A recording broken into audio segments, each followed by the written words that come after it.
In 2013, I tore my left meniscus, and I don't really know still how I did it. I was training in jiu-jitsu, but the training partner that I had was lighter than I was. We weren't going hard. Like, I just woke up the next day and my knee looked like, this. Yeah. And that I had a bucket handle tear, and like it healed pretty decently. In 19, after I got my purple belt, I have a good friend of mine in Michigan, Ken Blackburn, who's one of the best kettlebell sport coaches in the world. Ken has been all over the world to teach kettlebell seminars. And after I got my purple belt, he trains jiu-jitsu. He trains jiu-jitsu as well. He called me up and he's like, "Hey, well, what do you think now that you got your purple? How do you feel? Blah, blah, blah, blah, blah." And I was like, "Well, honestly, I don't really feel much different than I did the day before. But from purple to brown, I've got to get in better shape. I mean, I just got to get in better shape because if I'm going to hang with these guys at the gym, I've got to train. I've got to be able to withstand the training." And so he's like, I had done kettlebells in the past. He's like, "Well, why don't we do this? Why don't you just go home and snatch a 12K bell for 5 minutes and tell me how many reps you get?" And so then for about the next 2 years, I went down this kettlebell sport kind of rabbit hole with him.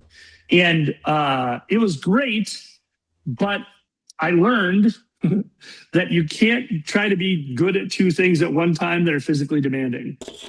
And so I started overtraining, and I started to notice some overtraining signs, and I knew some of those signs from my powerlifting days as well. But I think I overtrained my body into eventually a right meniscus tear.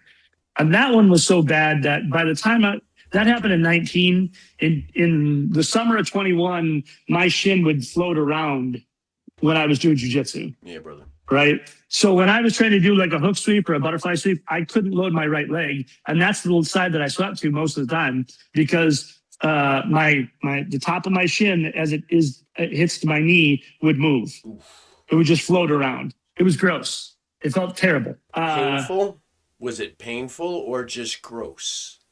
It was painful the next day. Okay. It didn't hurt.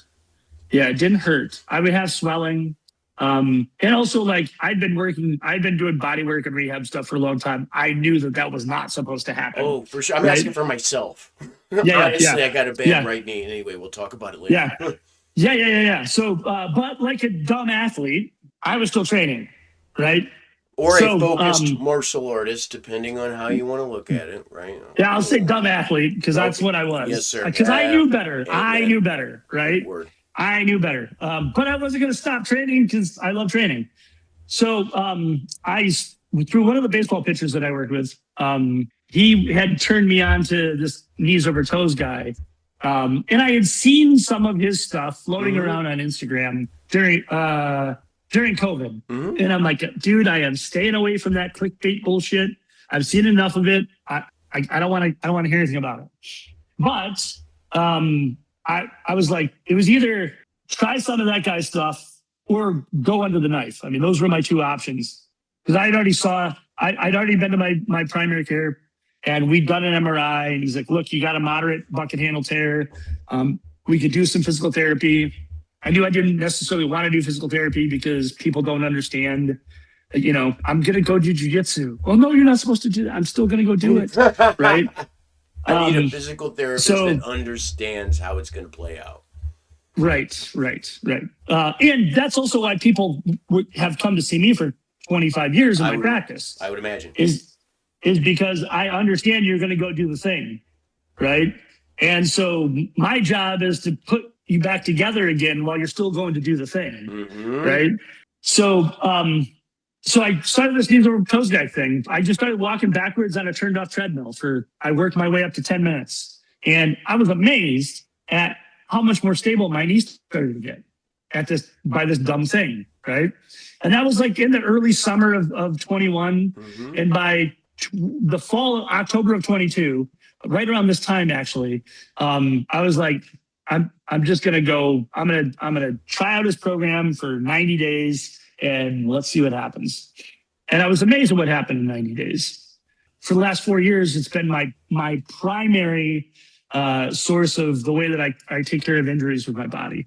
And then also keep myself healthy on the mat, get a little stronger, gain about 20 pounds of muscle on accident, not on purpose. I wasn't trying to do that on purpose. So the Rebuild Project is kind of a culmination of all those things. And the genesis for it is looking around the room at people in my age group and going, I don't see a lot of kick-ass 50-year-olds.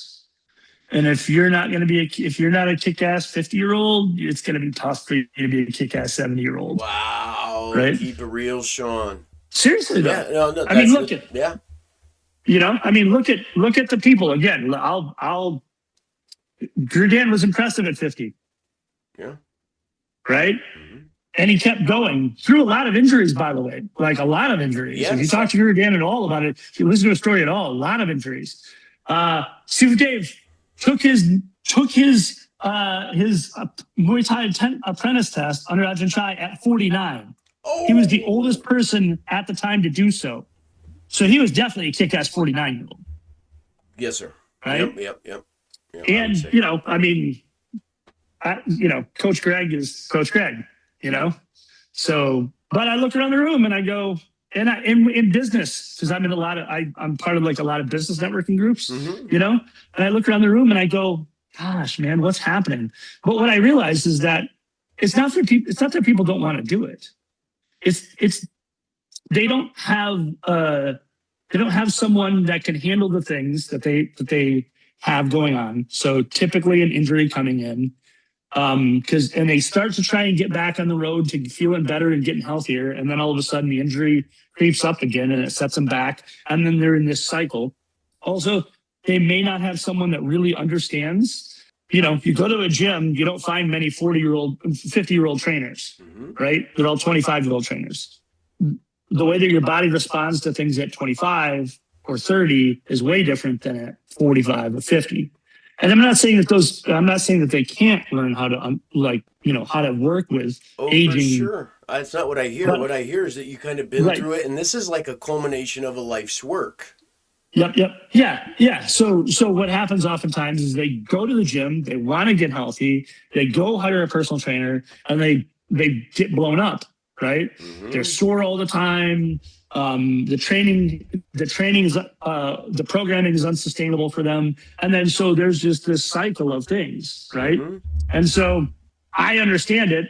I've had 2 meniscus tears on both. I've had a meniscus tear on both knees. I've had separated shoulders. I had back pain in my late 20s or all the way into my early 40s. That was terrible. I've had, neck, trained martial arts, trained jiu-jitsu long enough in Muay Thai, you're going to have neck problems. Like I've had all those things, right? Whether you train hard or light, you end up with the bangs and dings of just being on the road, Yeah. And if you're going to be active, that's going to happen. Yep.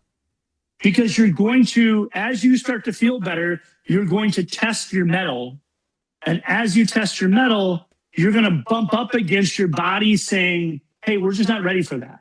Yeah. And that's what a repetitive use injury is, right? A repetitive use injury is, hey, we're just not ready for that.